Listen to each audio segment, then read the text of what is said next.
Hello, ladies and gents, boys and girls, people of all ages, sexualities, and identities, and welcome back to another series review. And today's series review is none other than Hazbin Hotel.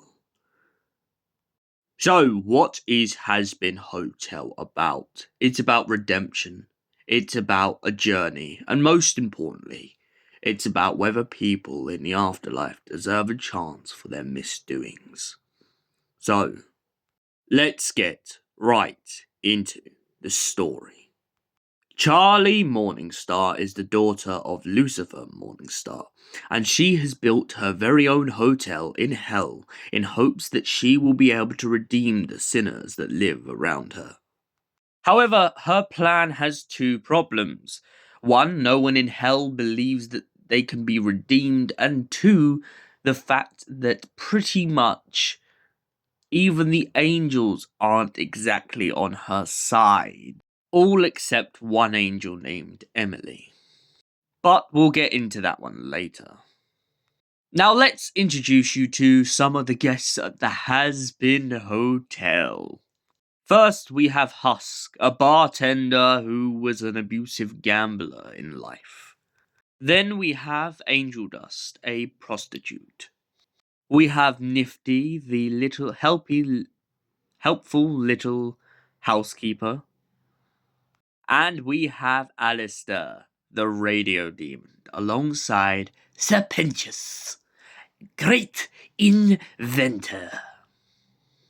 And not to mention Serpentius' love interest, Cherry Bomb. So Hazbin Hotel starts off with Serpentius and Cherry Bomb at war, alongside a kind of turf war between all of the sinners in hell. Then we cut to Charlie Morningstar going on the news, in which she tries to tell Katie Killjoy, a kind of top sinner, that she attempts to redeem all the sinners. Oh, also, I almost forgot, we have Vaggie. Vaggie is Charlie Morningstar's girlfriend. Back to the story, however. So, essentially, there is this ticking countdown in which the angels are going to come down and slaughter all the sinners. And then they're going to die again, and then they're going to do it again, and then it's going to repeat over and over and over again. So, Charlie Morningstar's idea is to essentially come up with a plan to redeem them all. Now, after her terrible failure in the TV studio, the radio demon comes after her and essentially says, I will make a deal with you to help build up your hotel and try and make an influence on the sinners of hell. However, she has many challenges along the way because, minus the fact that the angels don't want her to become the savior of all the sinners, it also turns out that a few sinners down in hell aren't too happy about it either.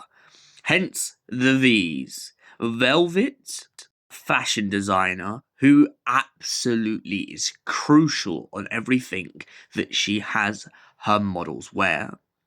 Val, the contract overlord who essentially uses people's bodies for their publicity and money.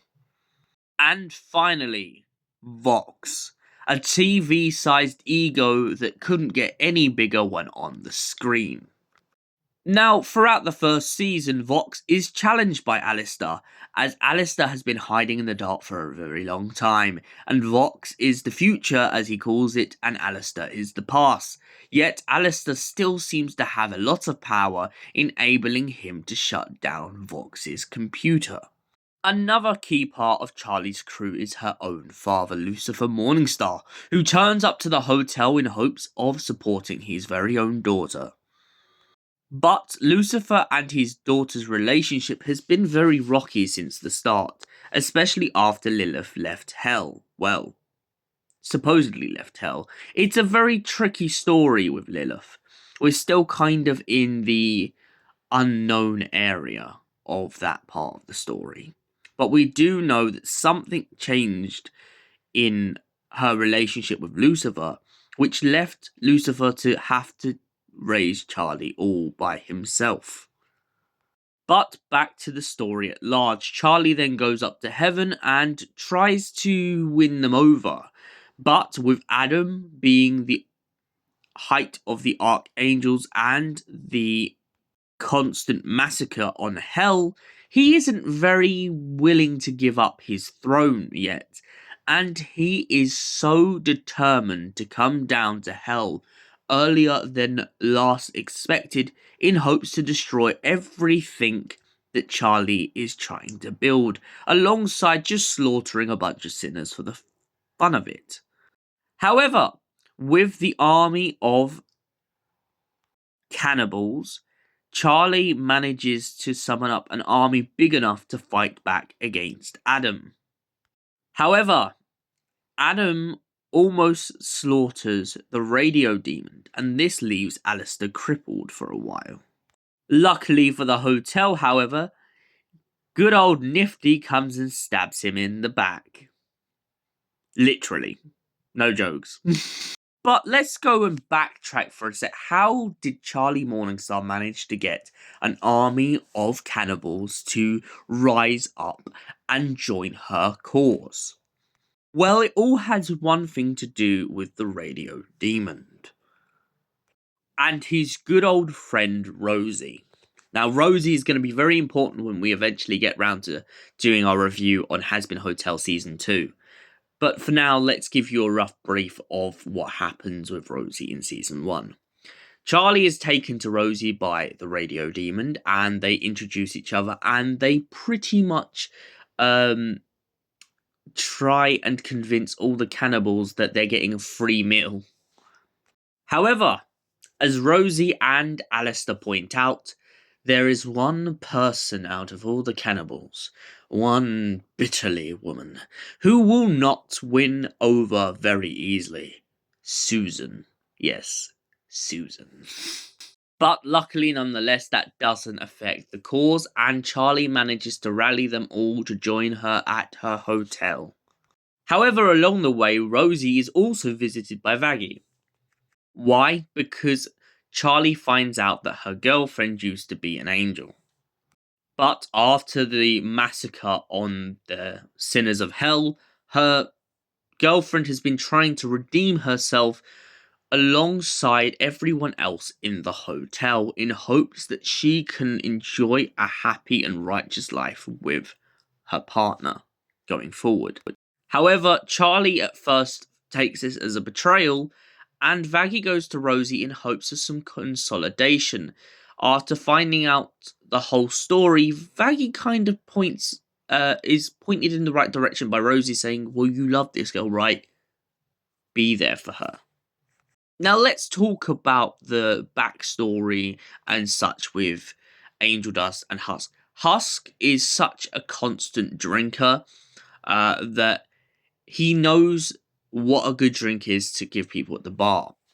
He only ends up working at the bar in the Hazbin Hotel because pretty much he is on the radio demon's leash for something that happened a very long time ago. This causes Husk to pretty much warn Charlie away from the radio demon, but sadly it's too late, and they get bonded in a deal. Serpentius and Cherry Bomb, as I mentioned previously, are constantly in a bit of war, but Serpentius, as we recently learned in Season 2, has a very tragic backstory, which I'll go into in the next review. But Serpentius in this is always a kind of frivolous character. You never quite know where he's at, but you do definitely love him because he's funny. He has egg boys who say that bank accounts are a scam made by the shadow government, and a lot of other quippy meanings along the way. Velvet insults a lot of the demon hierarchy by pretty much going on the attack too early, and ends up in a bitter war between her and the leader of the war movement. As I previously mentioned, this whole story wraps up beautifully in Season 1 with the fact that Adam is killed. which causes all of the angel forces to retreat and leaves the hotel staff with pieces to pick up and to try and rebuild their hotel. However, there is one casualty in this war, and that's Serpentius. Serpentius dies tragically trying to save Cherry Bomb. So overall, what did I think of Hazbin Hotel Season 1? It's a very solid story. It's a very definitive and very beautiful story at that as well. And I love the way that it's been told.